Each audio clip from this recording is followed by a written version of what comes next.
Bạt miệt đà bày đà từng pi đôi tụm nôn đi ai tăng từ pi nước màu sùng bay phật để cao để khung bạ chế đam để khuôn bán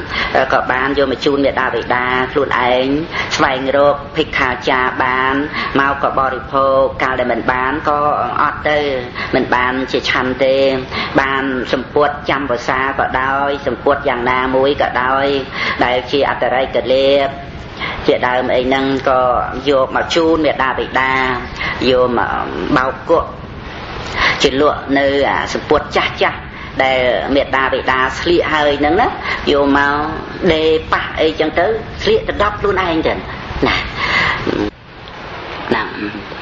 ấy mới sập hiệp lục nắng lục tụm nục rong miệt đà bày đà nè bao sầm puột chát chát bao miệt đà bày đà để sli hơi nắng để nặng năng bà ấy chẳng tới sliệt đọc luôn anh còn ngay đây bị khọ nấu ban ha cứ thả tích ngày này nấu bị trẻ chẳng ấy lộc để ban ha chăm nó cứ tích ngày này ọt ấy ọt ơi để phục mà đái ban visa này sọc chặt ọt nó cứ tập prom ọt tới tầm mong muốn phay rồi ọt ban phục bế ọt rồi cứ tập tích ngày nè để bàn cái ngày đây mình bàn nó miền trơn ngày để ọt mình hành nó vấn thế ọt sbài chất sầm puột sliệt nâng puột sliệt sầm puột từng đọc rồi bao bị khẩu nó say mong mấy tên đó cho so với phục mà đài sliệt từng đọc nữa ai lúc sầm puột sliệt đọc nó phải so chẳng tới nó vô tập bao vô tới chuyển lụa ấy chẳng tới ấy việc phục lụa ai rồi chặt rồi trả hơi nó nè ca để bị khẩu nó bạ để bắt chấm pua miệt đa bị đa rốt máu có scum trên scum say mong tua sầm bol nâng mình phô được phong tế miền cài nâng lương là tầm mỏng trên miền luôn được viêm từ đau sự say cho ân tới kia nó bộ bị khọ đây chỉ sắp ra mà cha đấy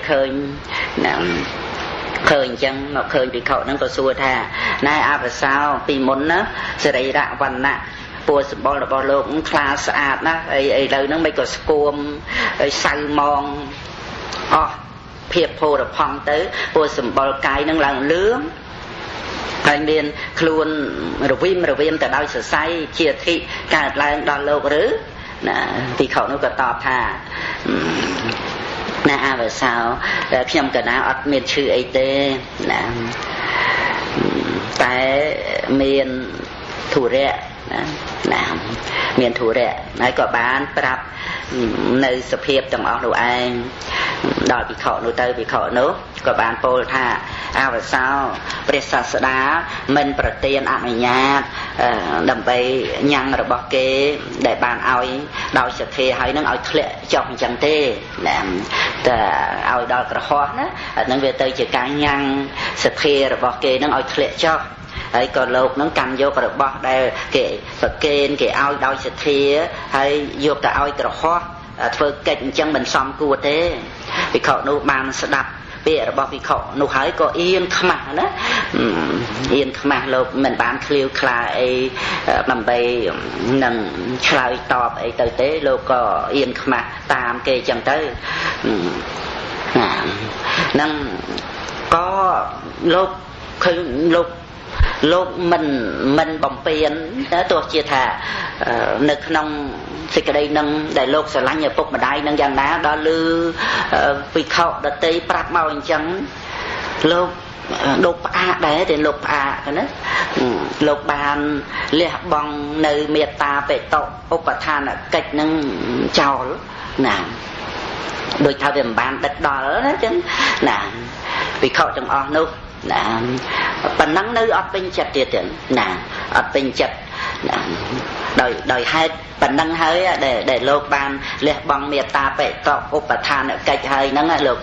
នាំគ្នាទៅគាល់ព្រះធម្មភិក្ខក្រាបទូលថាបបិទ្ធព្រះអង្គដ៏ចម្រើនភិក្ខុឈ្មោះនោះ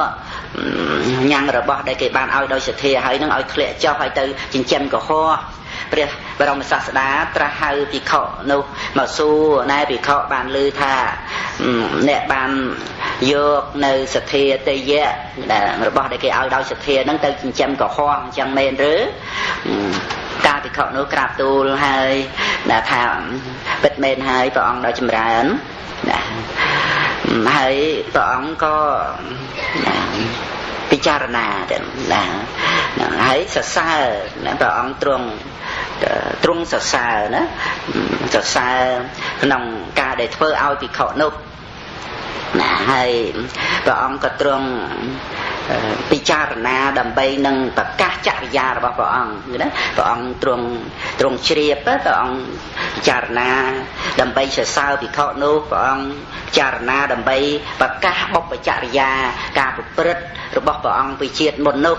ដល់អញ្ចឹងទៅព្រះអង្គក៏ត្រាស់សួរដើម្បីសម្ដែងនៅវិជាដកចឹងណាសួរថាណែភិក្ខុ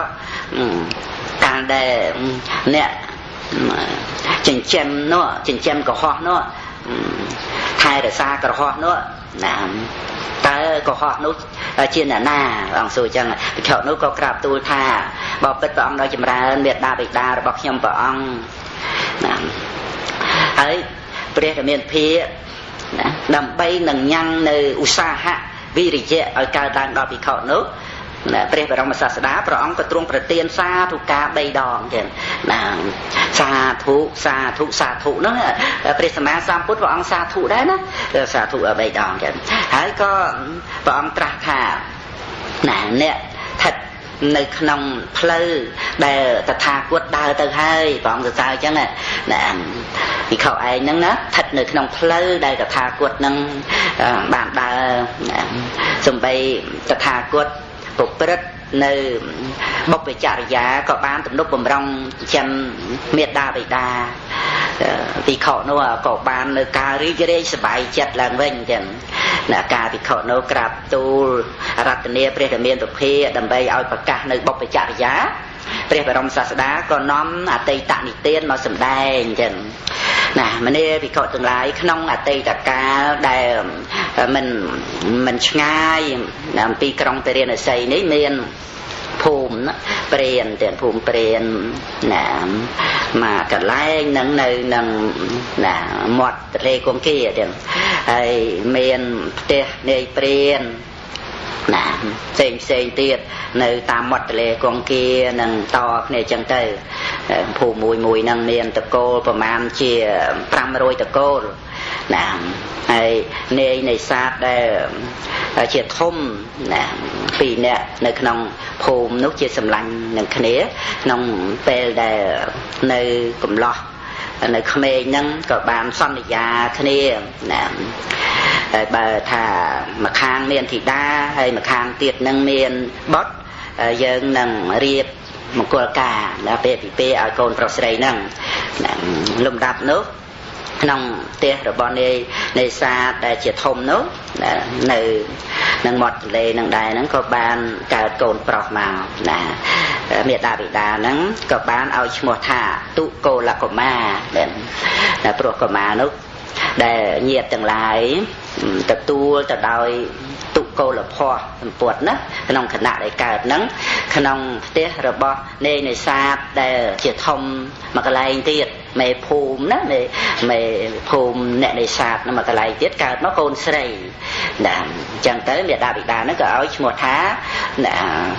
បារិកាកុមារីព្រោះនាងកើតនៅនឹងណាត្រើយខាងនោះចឹងទៅណាហើយកុមារទាំងពីរហ្នឹងកុមារាកុមារីហ្នឹងមានរូបស្អាតពណ៌សម្បុរហ្នឹងដូចមាសពណ៌សម្បុរដូចមាសកើតនៅក្នុងតកូលនេយព្រាតហ្នឹងក៏ដោយចឹងណាកើតតកូលហ្នឹងសំបីកើតក្នុងតកូលនេយព្រានក៏មិនបានធ្វើបាណាតិបាតណាកើតមកគឺអត់បានសម្លាប់សត្វអីទេតាំងពីកើតមកណាក្រោយមកកាលដែលទុកូលកុមារមានអាយុ16ឆ្នាំមេដាបិតាហ្នឹងក៏បាននិយាយថានឹងនាំកូនស្រីមកឲ្យទុកូលកុមារមកពីព្រហ្មលោកមិនម៉ាក់មួទេណាមកកើតនៅតកូលអ្នកនេសាទចឹងណាម្ល៉េះហើយគឺជាបុគ្គលបរិសុទ្ធណាគ្រាន់តែឮថានាំកូនស្រីមកឲ្យយកដៃបិទតិចយកដៃខ្ទប់តិចទាំងពីរពោលថាសូមលោកឪពុកអ្នកម៉ែណា កំឡាយណាលោកឪពុកអ្នកម៉ែខ្ញុំអត់មានត្រូវការគ្រប់គ្រងផ្ទះទេណាសូមកុំមានប្រសាសន៍យ៉ាងនេះឡើយពុកម្ដាយក៏ចេះតែនិយាយ2 ដង 3 ដងណា2 ដង 3 ដងក៏នៅតែមិនប្រាថ្នាណាទុគោលហ្នឹងកុមារមែនប៉ុន្តែឥឡូវអាយុ16ហើយអត់ព្រមទេចំណែកតារិកាកុមារីឪពុកម្ដាយនិយាយថាណានឹងនាំនាងនឹងឯងទៅឲ្យមានប្តីណាឲ្យដល់កូនរបស់សម្លាញ់គេមានរូបល្អណាស់គួរឲ្យចូលចិត្តគួរឲ្យស្រឡាញ់ពណ៌សម្បុរដូចមាសអញ្ចឹងស្អាតប្រហែលដូចកូនអញ្ចឹងដែរលួងលោមកូនយើងនឹងលើកកូនឲ្យទៅគេហើយណានាងបារិកាហ្នឹងក៏បានហាមខាត់មេដាបិតាដូចគ្នាដែរទៀតហើយយកដៃបិទជាដូចគ្នាដែរបិទទាំងសងខាងណាព្រោះមកអំពីនាងហ្នឹងមកអំពីព្រហ្មលោកដែរតែពីរអ្នកហ្នឹងណាក្នុងគ្រានោះទុគោលកុមារក៏បានបញ្ជូនដំណឹងទៅឲ្យនាងតារិកាហ្នឹងណារៀបរាប់ប្រាប់មិនព្រមយកគ្នានោះណាមិនព្រមនៅគ្រប់គ្រងផ្ទះណានឹងរឿងរ៉ាវវែងឆ្ងាយអញ្ចឹងមានបំណងដើម្បីនឹងបួសណាមានបំណងដើម្បីនឹងបួសណាហើយមេដាបិតាទៀតណាបានស្ដាប់អំពីបំណងអ្នកទាំងពីរហ្នឹងទៅត្រូវគ្នាទៅអនុញ្ញាតណាអនុញ្ញាតថាបើអញ្ចឹងអ្នកទាំងពីរហ្នឹងបួសជាមួយគ្នាហ្មងទៅតែមិនយកគ្នាប្តីប្រពន្ធទេហើយព្រមព្រៀងគ្នាពីដើមមកថានឹងផ្សំគុំឲ្យឥឡូវត្រូវគ្នាថាអត់ព្រមយកគ្នាសុខចិត្តបួសទាំងអស់គ្នាអញ្ចឹងក៏ឲ្យអ្នកទាំងពីរនឹងបួសទៅទុគោលកុមារនិងតារិកាកុមារីនោះក៏ត្រេកអររីករាយសំពះមេដាបិតាហើយក៏បានចេញពី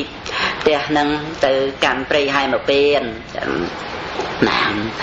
នៅខាងទន្លេគង្គានឹងដែរណាដែលហូរពីខាងព្រៃហែមពៀននឹងមកតាមលំដាប់ចឹងទៅណាហើយក៏ហួសអំពីទន្លេគង្គានឹងទៀតទៅចូលទៅដល់ទន្លេដែលមានឈ្មោះថាមិគៈសមតាមិគៈសមតាដែលទន្លេហ្នឹងហូរមកអំពីភ្នំហែមពៀនទៀតណាហើយក្នុងគណៈនោះពិភពនៃសកទេវរាជសម្ដែងភាពផ្ដៅឡើងទៀតកាលនោះព្រះអនុរុទ្ធកើតជាប្រអិនទៅណាសកទេវរាជនឹងក៏បានពិចារណាក៏បានជ្រាបដឹងសេចក្តីនឹងក៏បានត្រាស់ឲ្យវិស្វកម្មទេវបុត្រនឹងឲ្យវិស្វកម្មទេវបុត្រណាមហាបរោះទាំងពីរចេញពីផ្ទះបួសជាតាបោះឫស្សីចូលមកក្នុងដែនដីនៃព្រៃហែមពៀនគួរដែលអ្នកទាំងពីរនោះឯងបាននៅក្នុងទីដ៏សំគួរចូលអ្នកទៅនិមិត្តបណ្ណសាលាណាហើយបព្វជិតបរិខារបស់បព្វជិតផ្សេងហ្នឹងឲ្យអ្នកទាំងពីរហ្នឹងនៅក្នុងទីនោះនៅក្បែរមិគៈសមតានទីណាវិស្វកម្មទេវបុត្រហ្នឹងក៏បានទៅនិមិត្តស្រេចហើយក៏ត្រឡប់មកវិស្វកម្មទេវបុត្រណាបានប្រព្រឹត្តតាមទេវៈបញ្ជាប្រអិនបង្កប់ទៅនឹងគឺបាន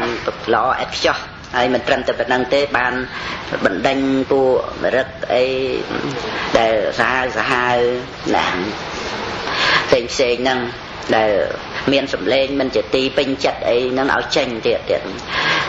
ហើយបាននិមិត្តផ្លូវសម្រាប់ដើរផ្លូវចង្ក្រម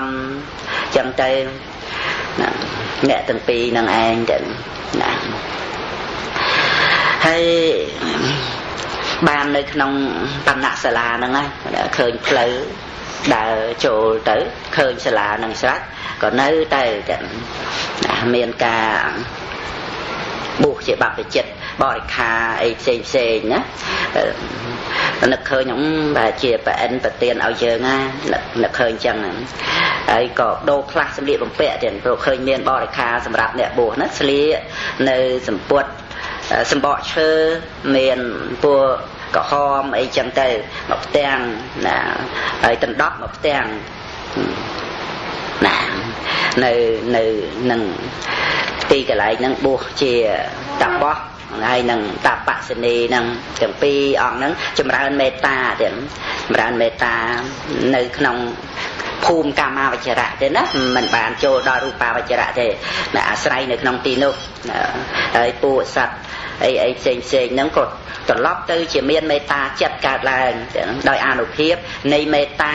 របស់តាបោះហើយនឹងតាបសិនីទាំងពីរនោះ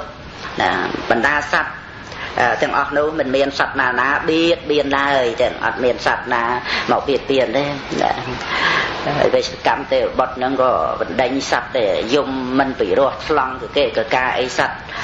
សាហាវសត្វអីឲ្យចេញទៅផងហើយដោយអានុភាពនៃមេត្តារបស់អ្នកទាំងពីរផងចឹងនឹងហើយកិច្ចការប្រព្រឹត្តបរិបត្តិនាំយកផ្លែឈើអីហ្នឹងតាមសំគួរចឹងទៅហ្នឹងហើយដោយសង្ខេបទៅមើលទៅមិនបានចូលដល់អាន3ដកទេដឹងណាព្រះបរមពុរិស័ទចុចេដែលចុតិអំពីទេវលោកមកបដិសន្ធិចឹងណាចុតិមកបដិសន្ធិក្នុងការដែលបដិសន្ធិនឹងវាជារឿងប្លែកណាមិនមែនដូចជាគ្រាវាសអីធម្មតាទេចឹងណាយើងបានជ្រាបទៅតាមដំណើរហ្នឹងហើយណាព្រោះព្រះអិននឹងបានចាត់ចែងចឹងណាសកទេវរាជនឹងស្ដេចក៏បានមកកម្មទីទំនុកបំរុងនៃ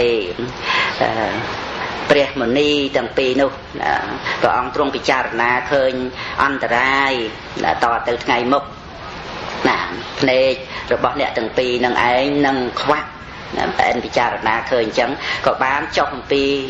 ទេវលោកនឹងចូលទៅរកទុគលបណ្ឌិតនមស្ការហើយក៏នៅក្នុងទីរសំគួរក៏បានត្រាស់យ៉ាងនេះថាអ្នកដ៏ចម្រើនអន្តរាយនឹងប្រកាសដល់អ្នកទាំងពីរគូអ្នកទាំងពីរនឹងបានបត់សម្រាប់បដិបត្តិដែលប្រហែលមកនិយាយអញ្ចឹងណាហើយអ្នកទាំងពីរនឹងគួរតែធ្វើយ៉ាងម៉េចឲ្យមានកូនទៅគេតែនឹងប្រាប់អញ្ចឹងទុគលបណ្ឌិតបានស្ដាប់ពាក្យរបស់ព្រះអិនហើយក៏បានពោលថាណែសកទេវរាជព្រះអង្គត្រាស់អ្វីយើងទាំងពីរនេះសំបីនៅក្នុងផ្ទះក៏មិនបានប្រព្រឹត្តធ្វើនៅអំពើលោកធម៌អញ្ចឹងដែរយើងទាំងពីរហ្នឹងបានលះនៅលោកធម៌ហ្នឹងហើយមានការស្អប់ខ្ពើមដូចជាគំនោលិមួកដែលពេញទៅដោយតង្កូវហើយឥឡូវនេះយើងមកបួសជាតបោះអញ្ចឹងហើយមកប្រព្រឹត្តធ្វើនៅអំពើកម្មដូចនេះយ៉ាងម៉េចបានទៅចាសកទេវរាជហ្នឹងក៏បានពោលថាណាលោកដ៏ចម្រើនលោកមិនចាំបាច់ធ្វើអីអញ្ចឹងទេណាគ្រាន់តែយកដៃណាយកដៃទៅស្ទាបពោះណាបារិកាតាបសិនីណាទៅនៅពេលវេលាដែលត្រូវស្ទាបនឹងទៅណាទុគលបណ្ឌិតក៏ព្រមចឹងណាយ៉ាងអញ្ចឹងអាចធ្វើបានគ្រាន់តែស្ទាបពោះណាហើយសកទេវរាជក៏នមស្ការទុគលបណ្ឌិតហើយក៏ត្រឡប់ទៅណាក្នុងទីរបស់ខ្លួនចំណែកទុគលបណ្ឌិតក៏បានប្រាប់នាងបារិកាឲ្យដឹងខ្លួនហើយក៏ស្ទាបឯលពោះនាងណានៅក្នុងពេលណាដល់ពេលវេលាដែលត្រូវស្ទាបណាអាហ្នឹងក៏ស្ទាបទៅមានកូនទៅណាមានពេលគេស្ទាបទៀតណា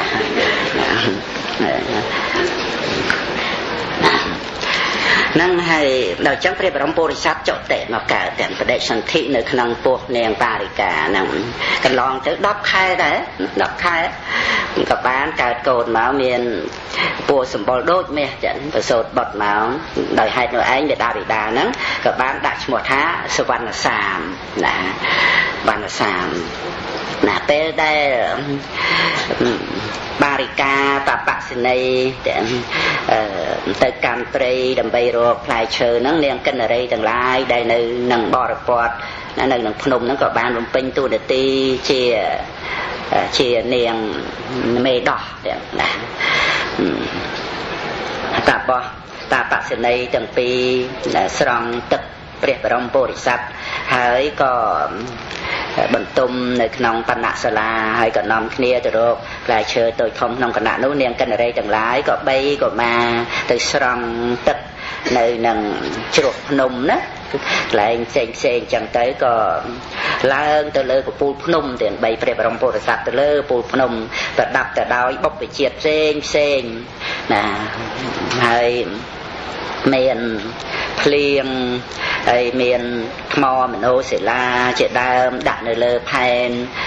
ថ្មហ្នឹងចឹងទៅធ្វើឲ្យជាក្របទៅដូចភ្លៀងជាផ្កាអីមកចឹងហើយលេងជាមួយនឹងព្រះបរមពុទ្ធសាសនានឹងផងទាំងយកផ្កាហ្នឹងមកធ្វើជាអាសនៈអីចឹងទៅមកដាក់នៅក្នុងបណ្ណសាលាអីហ្នឹងហើយចំណែកខាងបារិកាត្រឡប់មកក៏ឲ្យបុតនឹងឯងបើដោះចឹងទៅទៀតទៅកាលតមកមេតាបិតានឹងឯងដែលគ្រប់គ្រងរក្សាបុតនោះរហូតដល់បានអាយុ16ឆ្នាំទៀតឲ្យអង្គុយនៅក្នុងបណ្ណសាលាខ្លួនឯងក៏នាំគ្នាទៅព្រៃដើម្បីរកផ្លែឈើឲ្យកូននៅក្នុងសាលាទៀតលំដាប់នោះព្រះបរមពុរិស័ទគិតថាអន្តរាយអ្វីនឹងក៏បីមានដល់មេតាបិតារបស់យើងក្នុងពេលខ្លះទៅបានទ្រង់សង្កេតផ្លូវដែលមេតាបិតាទៅហើយថ្ងៃមួយហ្នឹងតាបោះហើយតាបសិនីទាំងពីររកផ្លែឈើត្រឡប់មកពេលល្ងាចចិត្តនឹងអាស្រមបត់ហ្នឹងមេឃភ្លៀងតាំងឡើងចឹងអ្នកទាំងពីរហ្នឹងក៏ចូលទៅក្បែរគល់ឈើជ្រក់ភ្លៀងនៅកន្លែងគល់ឈើហ្នឹងវាមានដំបូកមួយទៀតអាសេរពឹសសេរពឹសនៅពីខាងក្នុងដំបូកនោះឯងវាមានញើសហូរលាយទឹកភ្លៀងចូលទៅទៀតវាធំក្លិនញើសពីសរីរៈអ្នកទាំងពីរហ្នឹងហើយក៏លូនទឹកហ្នឹងវាហូរចូលទៅនឹងច្រមុះពោះនោះទៀតដែរវាមិនមែនគ្រាន់តែទៅក្បែរឲ្យធំក្លិនអីវាហូរចូលទៅច្រមុះពោះនោះទៀតដល់អញ្ចឹងគេខឹងគេចាពួកហ្នឹងគេខឹងគេក៏បានព្រោះទឹកដែលហូរចូលច្រមុះគេនោះចេញមកហើយក៏ព្រោះពឹសនឹងមកទៀតវាព្រោះពឹសនឹងត្រូវភ្នែករបស់អ្នកទាំងពីរនឹងឯងអ្នកទាំងពីរនោះឯងក៏ងងឹតទាំងពីរអ្នកដោយសារពស់ពឹសរបស់ពស់ហ្នឹងទុគលបណ្ឌិតហៅនាងបារិកាមកប្រាប់ថាបារិកាភ្នែកទាំងពីររបស់យើងនឹងងងឹតហើយមើលអីអត់ឃើញទេនាងបារិកាក៏ពោលចឹងដែរភ្នែករបស់ខ្ញុំទាំងពីរហ្នឹងក៏ដូចគ្នាដែរមើលអីអត់ឃើញទេមិនដឹងជាផ្លូវត្រូវទៅនឹងតាមណាទេវាធ្លាប់តែមើលឃើញបានដើរបានឥឡូវល្ងឹតហើយរកផ្លូវទៅលេងឃើញក៏យំនៅកន្លែងហ្នឹងទៅយំជីវិតយើងទាំងពីរហ្នឹងមុខតែស្លាប់ហើយក៏នៅតក់ស្លុតដែរណាមុខតែមិនមានហើយតាបោះនិងតាបសិនីទាំងពីរនោះមានបុព្វកម្មយ៉ាងម៉េចបានជាត្រូវខ្វាក់ភ្នែកបានឮថាអ្នកទាំងពីរនោះឯងក្នុងកាលមុនហ្នឹងកើតនៅក្នុងតកូលពេទ្យគេនោះពេទ្យនោះក៏រក្សារោគចក្ខុចក្ខុរោគហ្នឹងឲ្យបរោះដែលជាអ្នកមានទ្រព្យច្រើនបរោះនោះកាលដែលភ្នែកហ្នឹងជាទៅហើយមិនឲ្យទ្របមិនឲ្យតម្លៃនៃការរក្សាហ្នឹងអញ្ចឹងពេទ្យហ្នឹងខឹងពេទ្យហ្នឹងទាំងពីរនាក់ហ្នឹងខឹងទៅផ្ទះប្រាប់ប្រពន្ធរបស់ខ្លួនពេទ្យហ្នឹងជាប្តីទៅផ្ទះប្រាប់ប្រពន្ធខ្លួនតែអ្នករក្សារោគហ្នឹងបរោះហ្នឹងគឺថាអត់ឲ្យទ្របយើងទេភ្នែកហ្នឹងជាហើយត្រឡប់ថាអត់ជាទៅវិញយើងត្រូវធ្វើយ៉ាងម៉េចប្រគ្រោះគ្នាអញ្ចឹងភរិយាស្ដាប់ស្វាមីហ្នឹងហើយក៏ខឹងតាមប្តីហ្នឹងអញ្ចឹងដែរយើង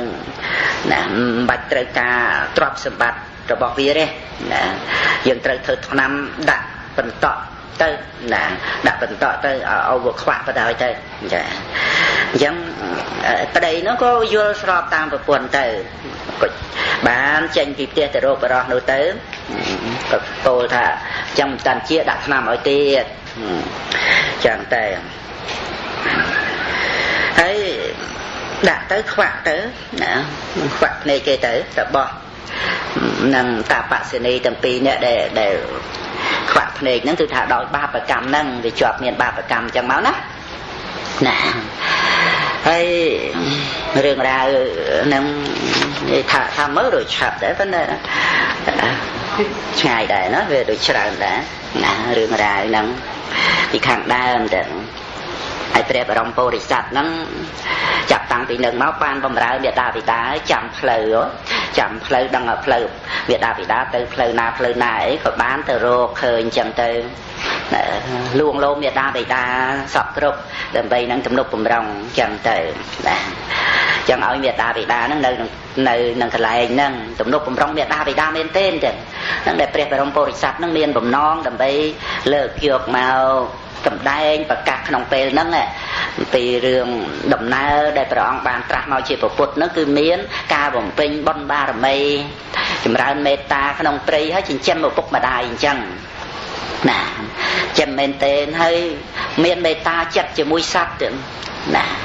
ទៅណាមកណាសត្វនឹងឯងសប្បាយទៅជាមួយណាបរិភោគតែផ្លែឈើមានទៅសម្រាប់សត្វបរិភោគអីនៅក្នុងព្រៃទៅដងទឹកទៅអីចឹងទៅហើយក្នុងកាលនោះពលយៈជាស្ដេចសោយរាជនៅក្រុងពរាណសីពលយៈហ្នឹងបានមកជាព្រះអនន្តទេបានមកជាព្រះអនន្តចឹងណាទៅរកបាញ់សត្វហ្នឹងបាញ់ទៅចំព្រះបរមពុរិស័ទនឹងឯងសវណ្ណសាមមានឈ្មោះថាសាមណាសាមហ្នឹងតែពួរដូចមេះណាសវណ្ណសាមព្រះបរមពុរិស័ទហ្នឹងហើយមានពោលពាឆ្លើយឆ្លងទៅចាប់ពីនឹងទៅមាននៅក្នុងបៃដកហ្នឹងហ่าមាននៅក្នុងបៃដកហ្នឹងនេះក្នុងព្រះអត្ថកថាហ្នឹងលោករៀបរាប់ពីខាងដើមប៉ុណ្ណឹងចាប់តាំងពីដល់កន្លែងដែលបាញ់ចំព្រះបរមពុរិស័ទណាដោយសារតែព្រះបរមពុរិស័ទក្នុងពេលហ្នឹងមិនបានស្ថិតនៅក្នុងការចម្រើនមេត្តាដោយសារថាមិនមានស្មារតីស្ថិតនៅក្នុងមេត្តាទើបត្រូវព្រួញហ្នឹងណាទៅព្រួញហើយប៉ុន្តែបានរឿងល្អទៀតបានរឿងល្អបានក្នុងកាលនោះទេពធីតាទេបលវណ្ណានោះធ្លាប់ជាមេត្តាព្រះបរមពុរិស័ទអំពី7ជាតិមុនទៀតរវល់ទៅកម្មសមាគមរបស់ទេវតាជួបជុំសមាគមហ្នឹងទៅអត់បាននៅថែរក្សាព្រះបរមពុរិស័ទជាធម្មតាទេវតាតែងថែរក្សាព្រះបរមពុរិស័ទទៀតហើយត្រូវជាម្ដាយព្រះបរមពុរិស័ទបង្កើតពី7ជាតិមុនទៀតណាត្រូវជាមេត្តាបង្កើតហ្នឹងទេពធីតាហ្នឹងបានមកជាណាឧបលវណ្ណាណាទេពធីតាហ្នឹងមានឈ្មោះថាពសុនៈធរីទេពធីតាទៀតណាពសុនៈធរីទេពធីតាបានមកជាឧបលវណ្ណាហើយបិតាព្រះបរមពុរិស័ទហ្នឹងបានមកជាព្រះមហាកស្សបៈណាមេត្តាបានមកជាព្រះនាងផតតកាពិឡានីណាហ្នឹងមេត្តាបិតាព្រះបរមពុរិស័ទនោះមានរឿងរ៉ាវនៅក្នុងបៃដកលេខ62ណាបៃដកលេខ62តែយើងបើកទៅឃើញហើយសវណ្ណសាមហ្នឹងក្នុងទំព័រ49មិនជាច្រើនប្រមាណទេបើអានទៅកន្លះម៉ោងអីហើយ49មកដល់67ទៅដល់67ណា49 59អត់ដល់20ទំព័រទេណាអានតែមួយផ្លេតអស់ហើយឆ្លើយឆ្លងគ្នាជាមួយនឹងពលយៈហើយក្រោយមកមេត្តាបិតានឹងមកប្រកាសសច្ចវាចាតែនៅក្នុងបៃដកនឹងមានទាំងអស់ណាព្រះពុទ្ធរិកាអីក៏មាននៅក្នុងនឹងទាំងអស់ណារហូតដល់ទៅមេត្តាបិតានឹងបានជាភ្នែកវិញផងដែរទៀតបានជាភ្នែកនឹងដែលខ្វាក់ដោយសារពឹសពោះហ្នឹងណាដោយអំណាចនៃសេចក្តីល្អដោយអំណាចមេត្តាចិត្តដោយអំណាចនៃគុណធម៌ពឹសព្រួញរបស់ពលយៈហ្នឹងព្រួញពឹសណាព្រួញពឹសក៏ត្រូវខ្ជាក់ចេញមកវិញណាដោយការប្រកាសនៅសេចក្តីល្អជាសច្ចវាចាឲ្យល្អមែន ណាព្រះបរមពុរិស័ទប្រព្រឹត្តល្អយ៉ាងណានៅក្នុង3ដកហ្នឹងមានរៀបរាប់សពគ្រប់ហើយល្អជាមួយមេត្តាបិតាហ្នឹងយ៉ាងម៉េចខ្លះទំនុកបំរុងមេត្តាបិតាប្រព្រឹត្តល្អដោយមេត្តាចិត្តហ្នឹងយ៉ាងម៉េចខ្លះ